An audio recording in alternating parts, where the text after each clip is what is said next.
Abarutereja Gardens sente zo kugura ente yo kubaga hacinihiro sabasaba bazwatsa Patrick Kabagambe uriyo muhereza wa programu yakagwe hamwe na nuwa kutanga hera ha Radio West ezamukwasubwa John Rubaiza cyaho cinihiro sabasaba ari ndikirya kandi ente ejo no kuba twagibahereza hakuba twire twatanisa nabo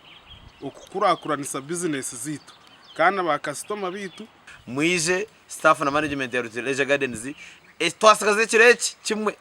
okuza umukinihiro sabasaba kacheka stadium emiceri ntuba tukose kitiyo enyama ziri umuceri hari cyesho ngo kiturese jango o muceri kandi aba customer bitu nitubita kuzo mukinihiro sabasaba eke birabiro na mwenda rwa mukaga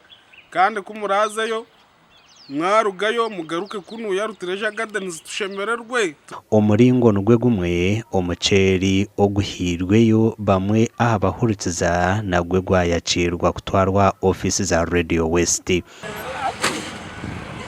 ahandi iyo stage rukuza kukozesebwa aha mukoro gwo kujaguza ecinihiro yatandika okombekwa acha ikaceka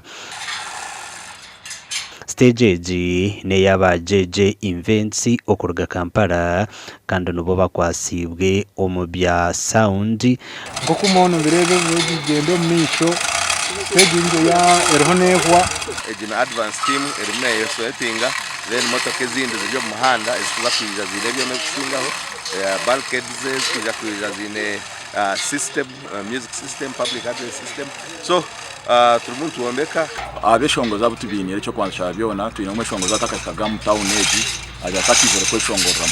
alien skin ajya tumwine duterevu manager wa Radio West Dickson baryahabwe bwa nyuma yo kureba umurumo guriyo no gukorwa yayongera kutera umuranga okweta abantu kwijo mbwinji okwejumbira umukinihire ki akuba plan yite no kugira ngo tujya kwa twigura gates shaha emwe orwa mukaga shaha emwe zakasheshe then emkoro etandike enongo tukisindike mpaka shaha emwe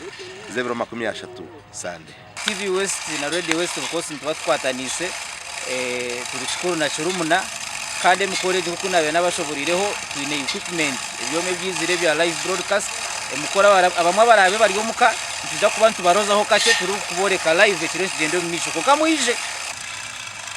amakuru agagasha kwa Ram Edwin.